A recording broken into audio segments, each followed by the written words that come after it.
Roundtable. Templar and I are back after less than 24 hours being away from each other. Templar, did you miss me?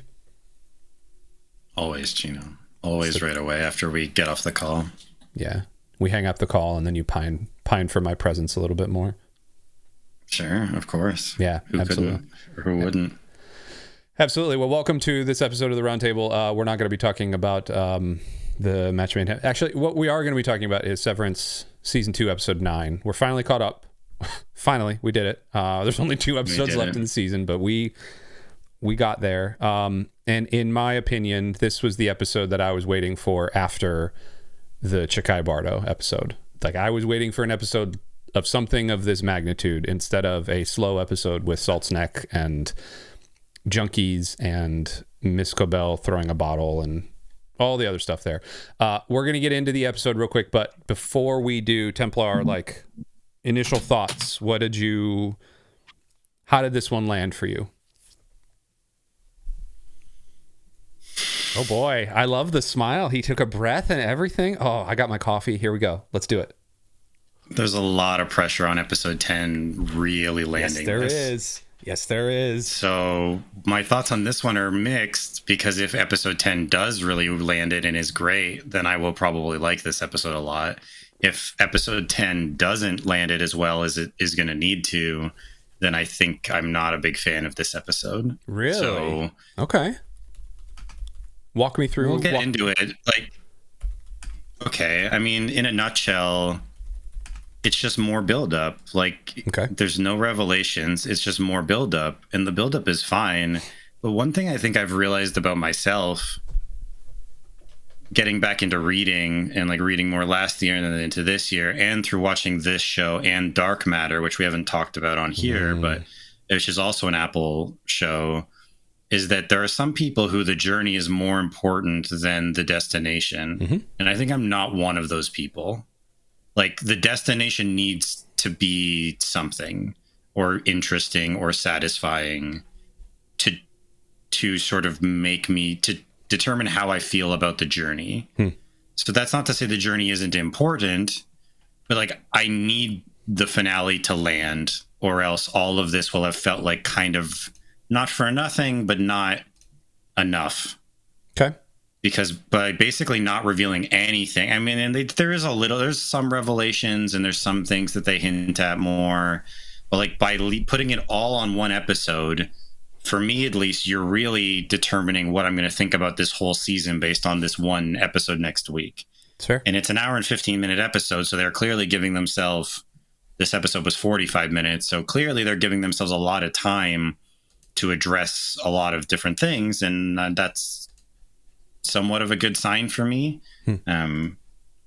But yeah, so I'm pretty mixed on this one. There's some things I found interesting. There's some things I didn't.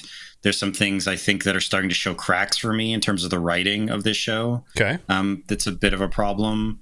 But we can get into it. So what were your kind of initial? Well, thoughts? let me switch to the thing, and we're gonna start going through this. I was not lying when I said that this was kind of more of the episode I wanted instead of Miss Cobell and Salt's Neck. And the reason I say that is because there was a little more,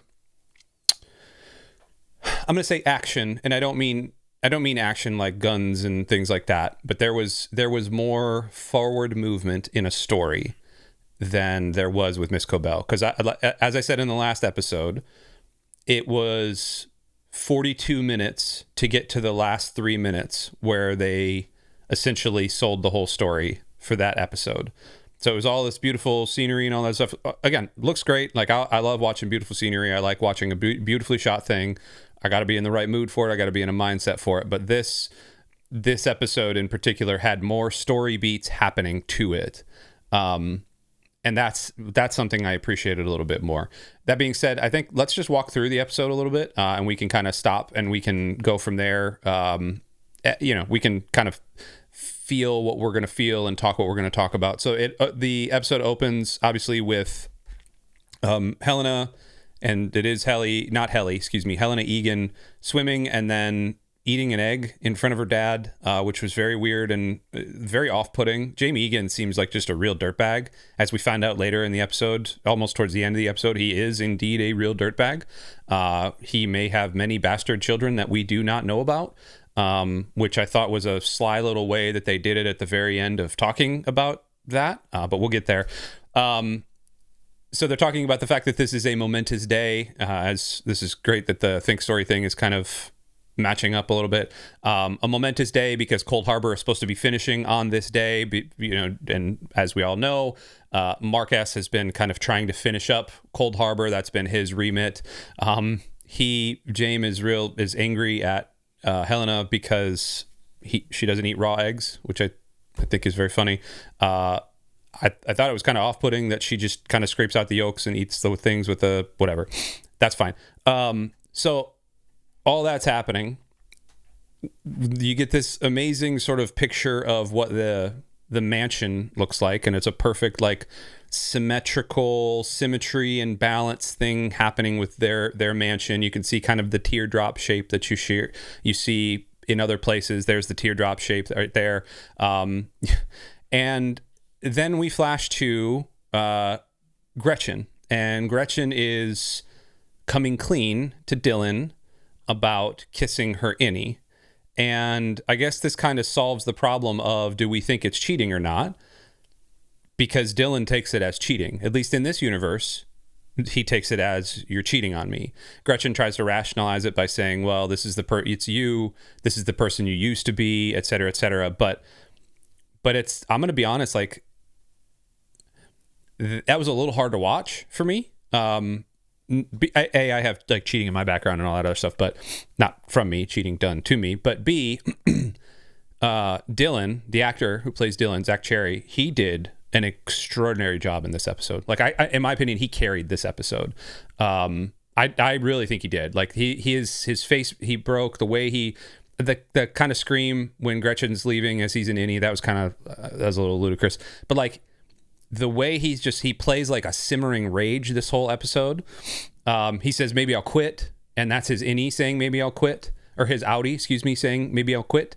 And then eventually his innie does quit. So then that thing kind of happened. And then we flash to Miss Wong getting this award. And I'm going to be honest, like, I kind of felt bad for little Miss Wong for a second, which I didn't anticipate. I always thought she was going to be kind of like the mole, the spy, the whatever, but Milchick makes her smash the bubble toy as like a sacrificial, like, hey, here, I hate you and I'm going to try to rub it in one more time, but also like, this is you growing up and yada, yada, yada, all that stuff.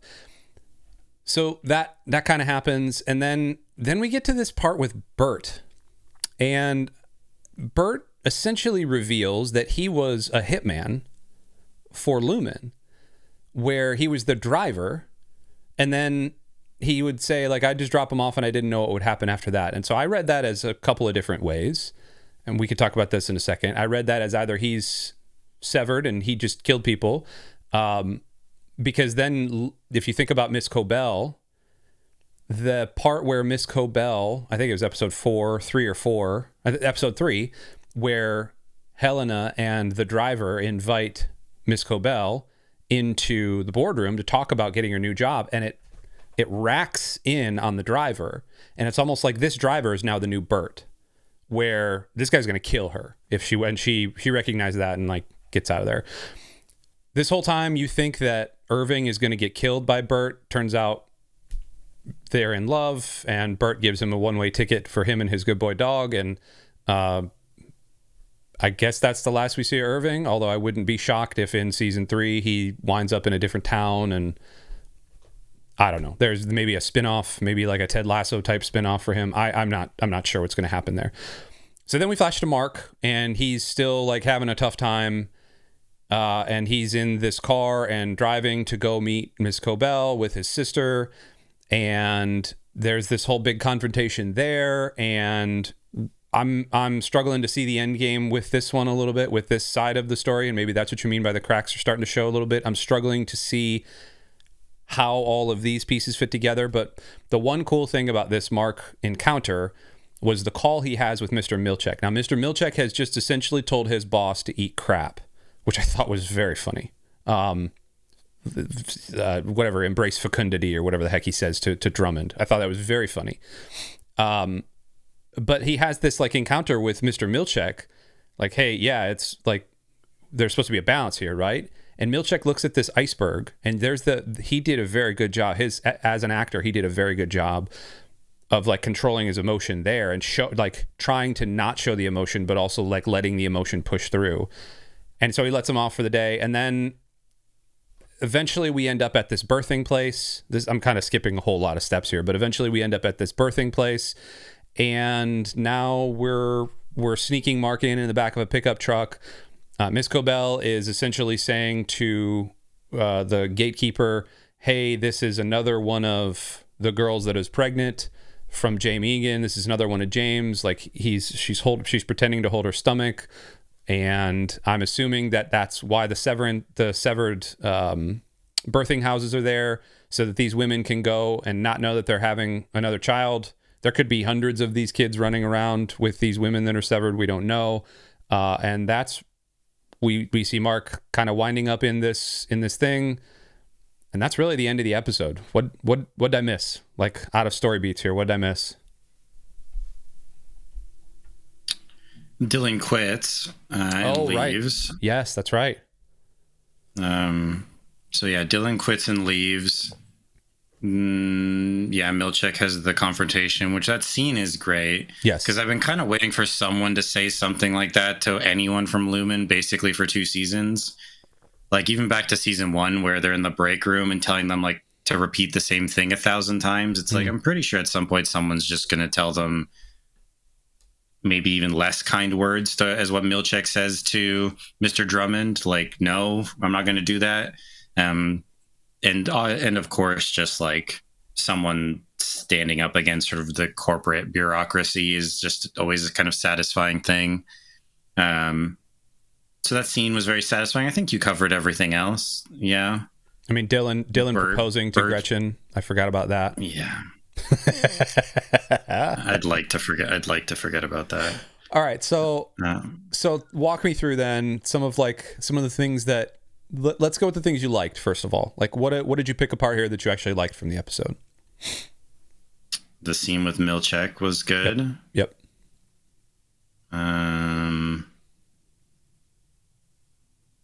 Wow. Okay.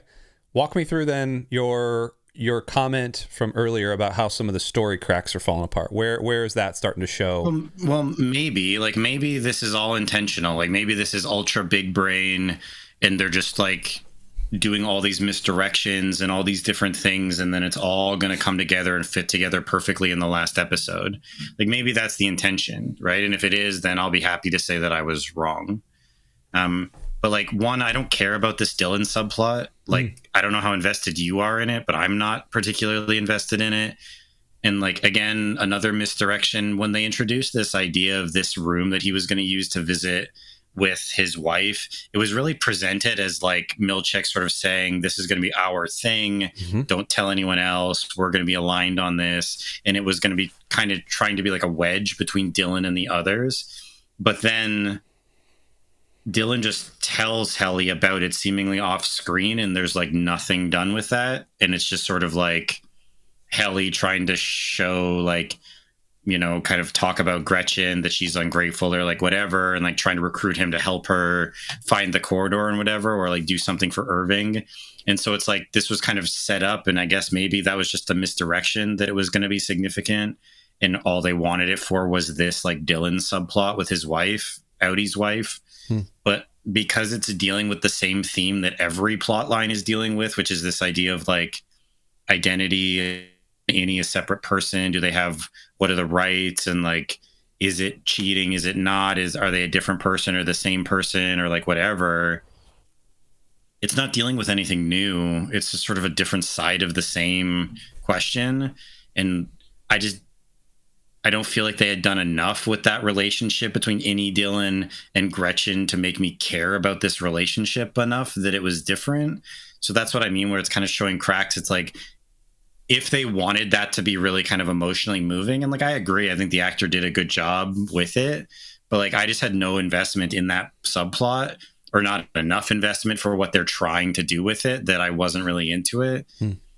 And also having Dylan quit is like clearly a kind of misdirection in a way that like, obviously, or at least I assume he's going to be involved in the final episode in some way. So unless Outie Dylan is then recruited, or like there's some major like turnaround in what happens there, that's all seemingly kind of a misdirection for whatever they're going to have him do in the final episode, which I'm not necessarily into. And it's kind of the same thing with Irving. Like the moment, or that's another thing I like, the moment between Bert and Irving was nice in the train station. Yeah.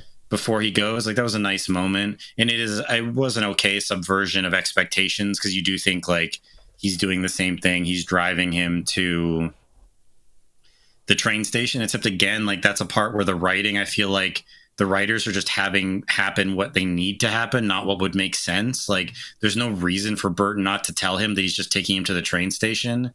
Like why would he kind of keep him suffering, thinking he's maybe bringing him somewhere to be killed? Like that doesn't make any sense given what's going on. He would just tell him at that moment. Like that maybe doesn't, like why would he have him kind of stew in fear that he's being taken somewhere to be murdered? Like that doesn't make sense. You're doing something nice for him, right? Like my rebuttal to that would be there's a reason he says when they get to the train station, I can't know where you're going. I think that's twofold. Number one, there's a severance thing happening there, but two, Lumon is showing that they are surveilling everything, and so I'm assuming Bert had his car bugged. That would be the assumption. Sure, maybe. It's the same thing that happens with the scene between Mark and so anyway, that's nice, but again, Irving goes away, and it's like I assume that's a misdirection, because if Irving is not at all involved in the final episode, then that will be very disappointing. So again, that's probably another misdirection. He's also going to come back around in some way. Yeah. And then the stuff between Mark and, again, I feel like they never did enough to establish that Devin would trust Cobell. Like, all of this hinges on me believing that Devin would be the one who would trust Cobell. Yep. And I just don't think they ever did enough to establish that I believe she would. Yep. Like, she had done nothing but lie to them and spy on them and, like, mislead them and, like, manipulate them. Like, unless there's some connection that I'm missing somewhere along this episode, like, there's nothing at all in there that would lead me to believe that Devin would call Cobell. Like, nothing at all. So the fact that they just kind of breeze across that, it's like, I get you need it to happen for the plot to happen, but like the writing, that doesn't make sense to me for that character, that she would trust Cobell enough to call her in that moment. Like, again, you just need it to happen, so it happens. And again, if I'm missing something there, maybe I am, but like, that's what I mean. It just doesn't seem like it's coming together. And then also, they set up a perfect moment for stuff to be revealed when they meet, because they meet and then obviously Cobell knows what Cold Harbor is and knows what the files are and knows this stuff about Gemma. And she's like, well, Cold Harbor, and if it's not completed, or if it is completed, then she's already dead. And instead of Mark or Devin being like, hey, what does that mean? What are the files? What does Cold Harbor mean?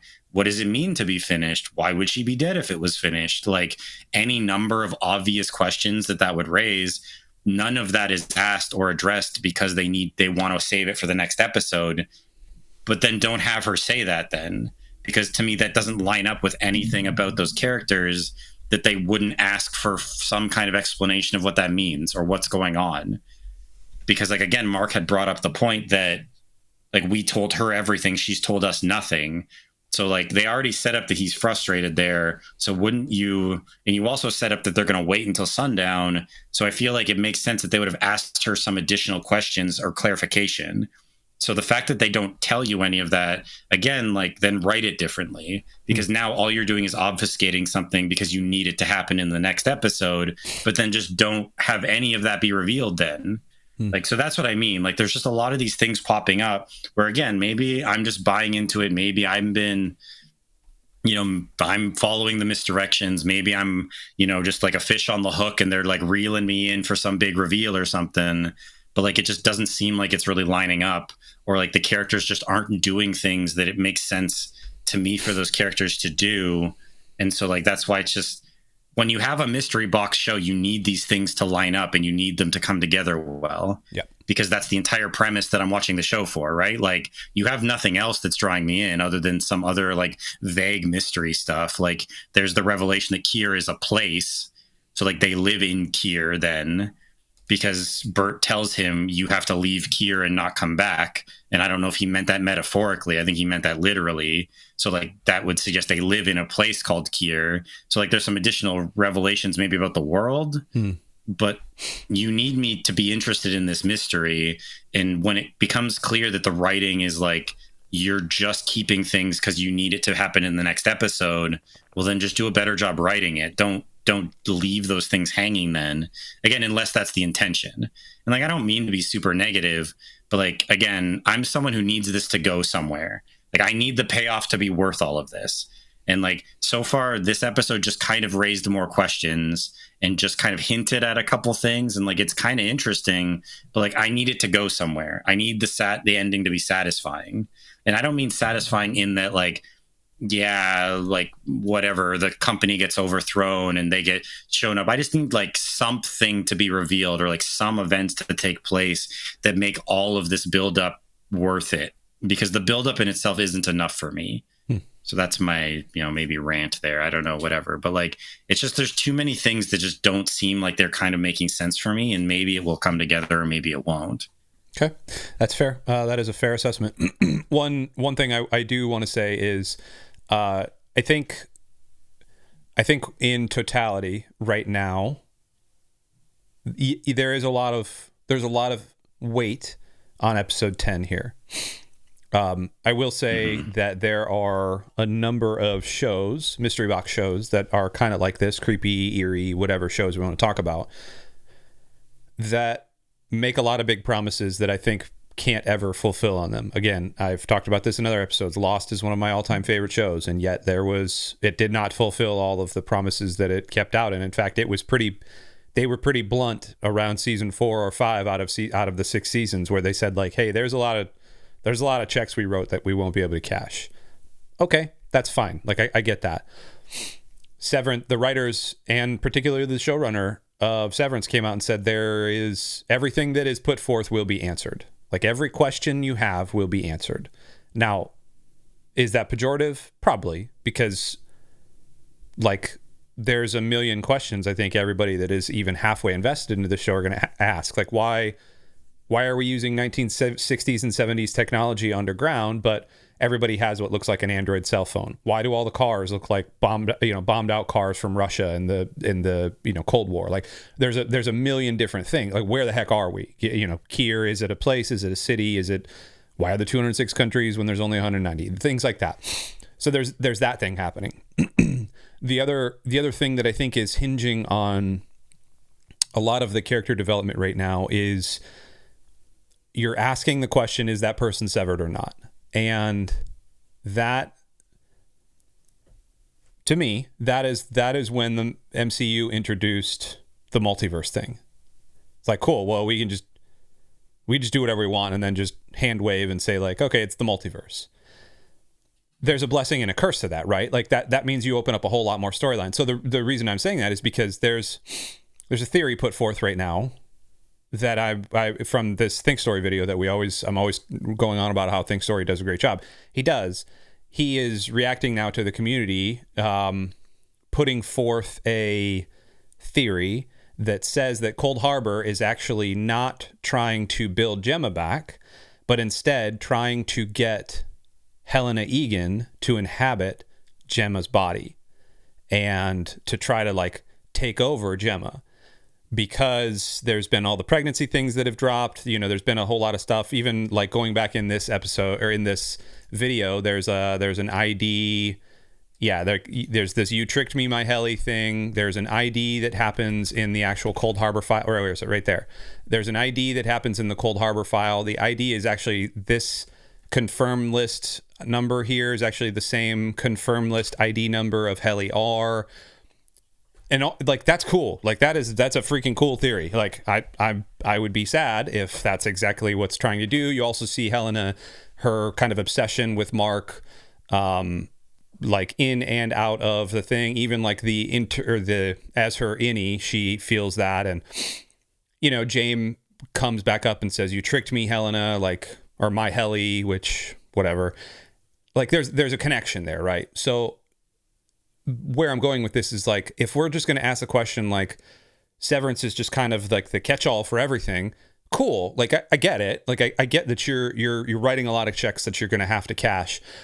This episode in particular, though, for me, the cracks started showing in that one conversation with Mark and Cobell, the story, or the windy, snowy kind of thing where Cobell, she's still a little bit of a mystery, and they haven't really done a good job explaining her character arc that well. Outside of she saw a kid back in like season 1, she held a baby, and now she's like a good person, or she's like wants to take everything down. Did she have a baby? Like, is the theory then because James has all these girls, maybe James impregnated Cobell and had a baby with Cobell? Maybe that baby's Mark. Like, there's all of these things that are like there, and she was severed and she didn't know that she had the baby, but she has this maternal instinct towards Mark. Like, who the heck knows? All I'm saying is, like, the theory for me, the theory crafting is the fun part. So I'm not I am like you in that I need to have that I'm going to say satisfaction, and that makes it sound really base, and I don't mean it that way, but I need to have like the payoff. I do need to have the payoff. But for me, this is some of the fun part, is like slotting in all of the theories and like, okay, it could be this and it could be this, and like I'm doing the research things as much. I'm not like nerding out and deep diving and going into the music and all of the cues and all that like some people are. But I definitely like kind of uncovering and scraping the dirt off. It's the investigation part of it, right? But at the same time, like, you can't just hand wave a lot of these things. Like, you need to answer these things. If you told me you're going to answer them, you need to answer them, or else I'm going to be like, kind of pissed. And I know Apple's just going to throw more money at it at the end of this season, and they'll write another season, and it'll be another 10 episodes. We'll get 3 episodes that are really good. We'll get 3 episodes that are kind of like, meh. And we'll get 4 episodes that are like, yo, just give me some story. Just give me some plot line. Because that's what we've had in this series. We've had 3, pretty good episodes. We've had 3 that were like, okay, this is solid. Like, this is doing the thing. And then I really do feel like we've had 3 episodes now that are kind of like, you probably could have condensed all 3 of these into just one. If I'm being honest, you could have done a 15-minute Orpo thing. You could have done a 15-minute Cobell going to Salt's Neck. And you probably could have condensed this one into the other third of that episode, personally. So I don't know. That's my big thoughts. Any of the mysteries, anything that you found interesting about this episode? I mean, the like James coming down to the severed floor and being like, "You lied to me," or whatever, "You deceived me." My Helly, I mean, that's interesting. Is like, is Helly what he calls Helena? Is that why the name Helly was chosen for her innie? And is the reaction didn't make it seem like it was Helena, but like it started making me wonder, like, did Helly go down as, or did she go down as Helena again? Like, was she unsevered when she was down there again? Like, what did she deceive him about? Well, see, that's the thing that happens right before that is he comes up from the severed thing, and we know that Gemma is down on down the garbage chute, or where the heck is down there, the delivery area.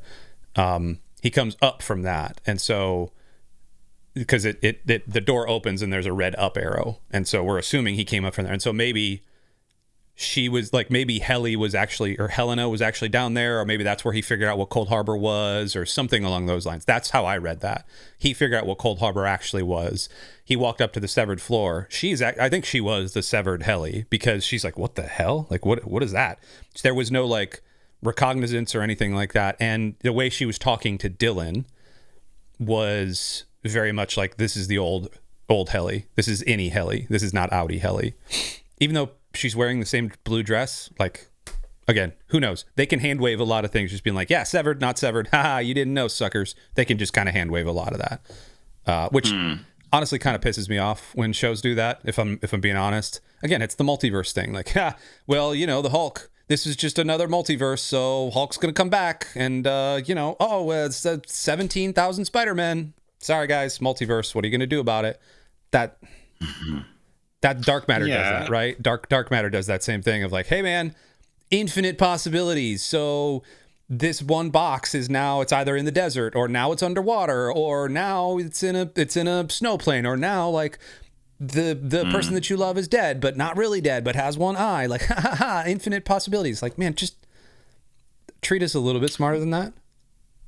I mean, it's a possible narrative shortcut. I mean, the like, are they severed or are they not thing, I guess I haven't gotten into as much, like, or that hasn't sort of interested me as much. Like, I guess that is an interesting thought, but like, it hasn't really grabbed my attention. It's just, it's like the episode was fine. Like, I feel like I've probably come across more negative on it than I think I like was. It's not like I hated the episode. Like, it's fine, and I'm interested to see where all this stuff goes. It's just it needs to go somewhere for me, and all I really got from this episode is like more misdirection. There was some like the conversation with Milchek was kind of interesting. Like, is something going to happen there? Because he clearly seems pretty done with Lumon as well, at least in some way. The stuff with Miss Wong was kind of interesting as like, I guess, kind of a pseudo, like a kind of parallel to Cobell. Wonder if anything else is going to be done with that. But like, so in this episode, it seems like, so Dylan leaves, Miss Wong leaves, and Irving leaves. So like, there's a lot of people who just like leave their places.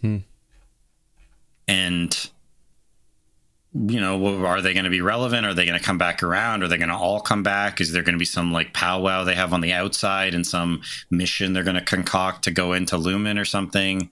I don't know. Like, and maybe it's going to be awesome, and I hope it is.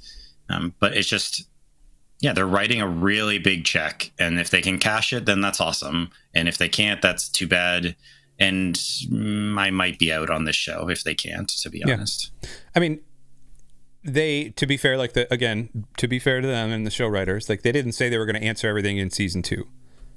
They just said everything will be answered. And I don't expect an answer to every question. It just needs to land in a way where it feels like all of this many hours of buildup was worth that investment of time. Like, the answers that we get, I need to get some. Like, I can't be left with another cliffhanger and where they explain nothing, because otherwise I will be out on this show. They need to explain something. I'm not expecting every answer to every question, but some of it needs to be explained. Some answers need to be provided. And again, I don't need them to be happy answers or answers that go in a certain way. I just need something that's like, oh, okay, like that's cool, or that makes sense, or that's clever, or like that's disturbing, or like whatever. But like, it just needs to be like, okay, there was a plan and I'm seeing the plan pay off. And like, it's all coming together, and it's like, all right, good job, guys. Like, if I get that, then good, I'm fine. And I can live with the fact that the season was kind of slow, and, maybe you could probably cut a couple episodes and not have lost a whole lot, other than kind of vague hints at things. So yeah, again, it's all on next season or next episode. Yeah. And no pressure to all of the people. There's a lot of pressure. This is the position they put themselves in, so exactly. I don't have any sympathy for them. Like, this is how they wrote it. They wrote it to put everything on this upcoming episode. So obviously they had a confidence that they could do that. So then, hey, I'm trying to think of like movies or TV shows that do this, that hinge everything on the last act or the last episode, or, I haven't really come up with a lot. Because usually there's, at least in movies, if you think about a typical 3-act movie, which like they're not all that, I understand, but a typical 3-act movie, you'll get a lot of questions. You'll get like the inciting incident in Act 1. You'll get like whatever story beats and things like that in Act 2. Act 3 is usually it's the climax, and then the denouement, which is like coming down the mountain. But there's always like the climax happens 20 minutes before the end, right? Like there's always something there. Like, the movie doesn't just end, and I feel like this is not working itself towards that. I feel like this is working itself towards the climax is going to be the very last shot. And maybe that's how they keep you till the next season, because they did that with season 1 too. Like, the very last shot of season 1 was what, Mark saying like she's alive, and that was it.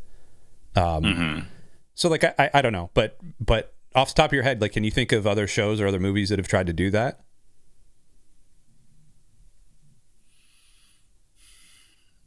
No, nothing is immediately coming to mind where like everything was dependent on them kind of nailing the ending. I mean, that's obviously somewhat true for everything. Yeah, but there's always to this degree, I don't know. Yeah, there's always like cleanup they can do at the end, right? If it's like something doesn't like Breaking Bad wasn't like that. There was cleanup at the end of Breaking Bad, but it wasn't all hinging on the end, right? Nailing the ending. Game of Thrones, although they fumbled it that whole season, dude. I guess. Yeah, nothing is immediately coming to mind. Avatar: The Last Airbender, I guess, does it a little bit in terms of like what is the finale, what is the conclusion going to be, what's the final showdown going to be. I don't think to this extent, but they do raise a lot of questions of, you know, what's the compromise going to be? Is Aang going to have to compromise his beliefs? Are these going to have to do, you know, what he doesn't want to do? Is the world right? Is he right? You know, whatever. And so they do kind of hinge a lot, and it's been building up to that final showdown for 3 seasons. So it's somewhat similar, and they kind of cheat it with Avatar. In a way that I think is satisfying, but like they do kind of cheat the ending. But I think it does definitely work. So, but that's also not not like this. No, I don't watch. I mean, I haven't watched a ton of mystery box shows, so it's hard for me to say that. So, but yeah, nothing's immediately coming to mind. Okay. I'm going to be thinking about that. And in the comments, if you guys are still with us after 30 something minutes of this, let us know. Cause I've been racking my brain a little bit. You know, I'm a big like mystery box TV guy. And actually I'm going to be dipping into Station 11. Have you watched Station 11 yet? No. I haven't. I promised, despite many recommendations, I promised Mr. St. Bear from the Lux Discord that I would watch it. In return, he needs to, I can't remember. He's going to be watching something that I asked him to watch, and we're going to compare notes. So I will be diving into Station 11 over the next couple of weeks. I like mystery box things. Like I don't necessarily like investigation, like your typical crime dramas. Like I don't like that, but I like shows that have a mystery through line to them. Apparently Station 11 does. So I don't know. We'll see. Paradise does. Like it's an interesting thing, but all right, we need to wrap up. Anything else about this episode? No, I don't think so. It was interesting that they didn't show Gemma really, or like we got a little glimpse of the guy. The guy walked. Wasn't there the glimpse of the guy watching her on the monitor, but that was, I think, it. So it's interesting that they didn't really show her at all, because I assume there's going to be some big thing, maybe I guess to try to break her out or something in the final episode. But again, could all be a misdirect. Who knows? Yeah. So. No, yeah, or like I'm curious what's going on with Ragabi. I guess like maybe, you know, she said if Dylan called Cobell that she would leave, so maybe she just left. But like, she's been kind of in and out here and there over 2 seasons. I just kind of feel like something more is to happen with her, but like maybe not. But I do feel like there's got to be something again, like some kind of payoff to her sort of story. Like maybe her and Cobell like actually working together or something, because Cobell designed the chip and like maybe coming up with a new way to do reintegration or something. Maybe there'll be some revelations there of something that might be kind of interesting. So yeah, but I think we've laid it out, and you know, again, I'm looking forward to it, and I have a lot of questions and I have a bit of frustration, but ultimately like I've been in so far, so I hope they land it and it's great, and that next week, you know, we'll come on and be thrilled about what we saw with episode 10. So yeah, it's all for me. Your lips to Apple's ears, my friend. Your lips to Apple's ears. Let's make sure we can get it done. We're looking forward to next week. Anxiously awaiting till we can watch next week. Until then, thanks so much for hanging on with us. Do all the things, smash all the things, do the comments of all the things, and until then, we will see you next time. Ta-ta for now.